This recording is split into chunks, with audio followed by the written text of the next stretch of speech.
দিচ্ছি তোমাকে, ডিপ্রেশন বাদে, অ্যাংজাইটি বাদে তোমার জীবনে আর কোনো কিছু হবে না। শান্তি তুমি পাবে না।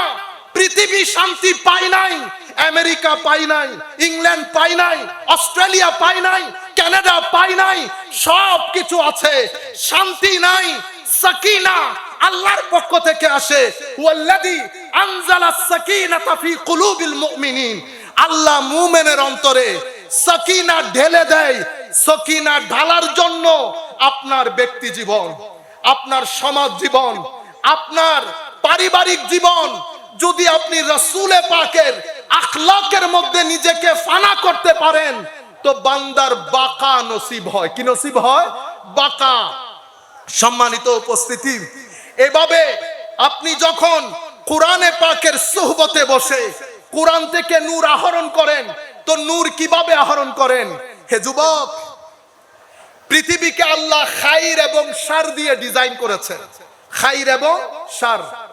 পৃথিবীতে গুড এনার্জিও আছে, ব্যাড এনার্জিও আছে, পজিটিভ এনার্জিও আছে, নেগেটিভ এনার্জিও আছে। আপনাকে আল্লাহ পঞ্চ ইন্দ্রিয় দান করেছেন। আপনি যখন আপনার পঞ্চ ইন্দ্রিয় দিয়ে নেগেটিভ এনার্জি আর্ন করবেন, হে তরুণ, আমরা রাতে যখন শুতে যাই, স্ক্রিনের মধ্যে আমাদের সময় চলে যায়। সারা রাত আমরা কি করি? চোখ বন্ধ করে আমরা একবার চিন্তা করে দেখি, সারা রাত আমরা কি করি? আমরা ইয়েজিদীয়দের মধ্যে ডুবে থাকি। ইয়েজিদ অশ্লীলতার নাম। আপনি মুখে হুসাইন বললেন, কিরদারের মধ্যে ইয়েজিদি হলেন, তো ফানা হয়ে যাবেন, বাকা নসিব হবে না, কুরবত নসিব হবে না। যত বড় চেয়ারের মালিক হবেন, যতদিন এখানে থাকবেন, ততদিন এই দুনিয়া থেকে বের হয়ে যাওয়ার পরে পৃথিবীর মানুষ আর স্মরণে রাখবে না। হে মানুষ, সেই ব্যক্তিকে পৃথিবী স্মরণে রাখে যেই ব্যক্তি শানে মুহাম্মাদির মধ্যে ফানা হয়ে যায়। সম্মানিত উপস্থিতি, ব্যবসায়ী অনেক আছে। আজকে ঘোষণা করছি, সুফি মিজানও ব্যবসায়ী, তিনিও পৃথিবী থেকে যাবেন।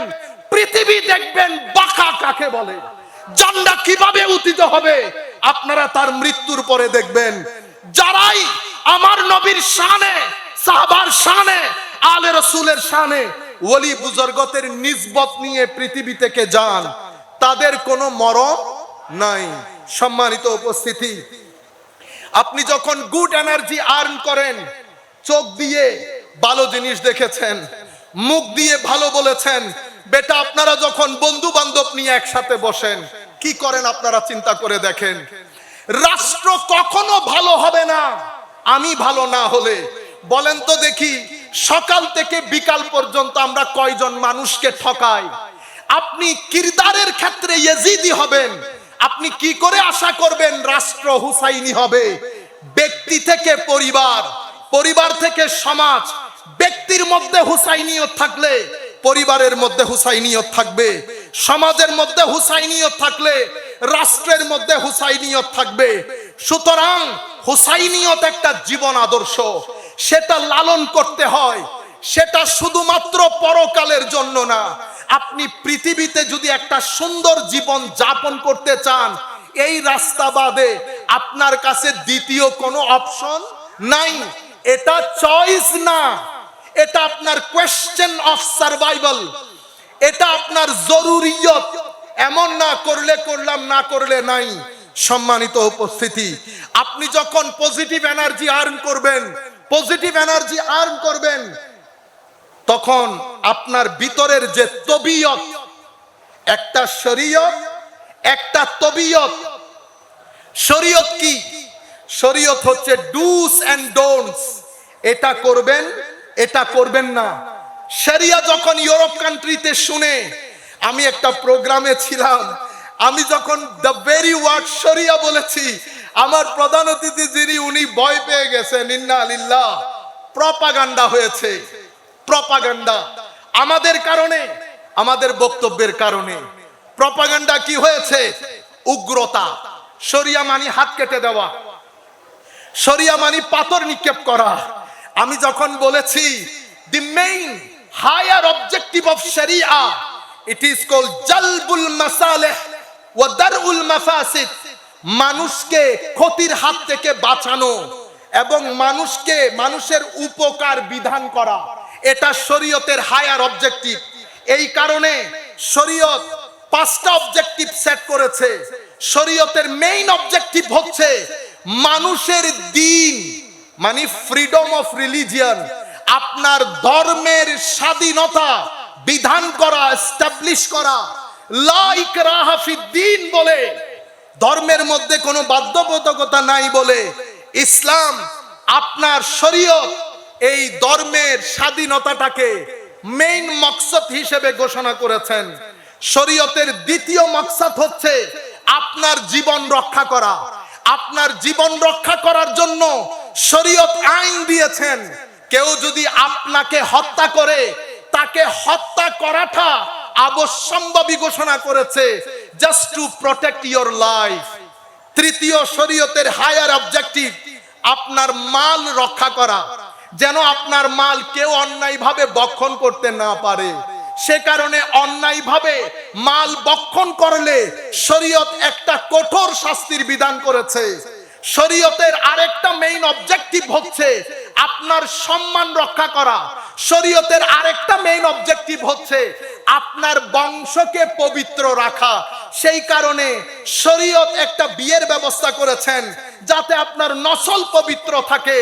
এই 5টা হায়ার অবজেক্টিভ নিয়ে যেই শরীয়ত নিজের যাত্রা শুরু করেছে 1400 শতাব্দী পরে এসে, আমাদের কর্মকাণ্ডের কারণে, আমাদের উগ্রতার কারণে, আমাদের ড্রেস আপ, গেট আপ, আমাদের কথাবার্তা, আমাদের প্রেজেন্টেশনের কারণে ওয়েস্টার্ন ওয়ার্ল্ড পুরা পৃথিবীতে একটা প্রপাগান্ডা করেছে যে শরীয়ত মানি ব্যাকওয়ার্ডনেস, শরীয়ত মানি অসভ্যতা। সেই কারণে আপনারাও বলেন, আমরাও বলি, আমাদের মুসলিম দুনিয়ার বুলি হয়ে গেছে মধ্যযুগীয় বর্বরতা। আপনারা জেনেও বলেন, না জেনেও বলেন, মধ্যযুগীয় বর্বরতা। মধ্যযুগীয় বর্বরতা বলতে ওনারা ওই আমার নবীর মুসলমানদের 1200 বছরের ইতিহাসকে বলতে চায়। ইন্না লিল্লাহি ওয়া ইন্না ইলাইহি রাজিউন।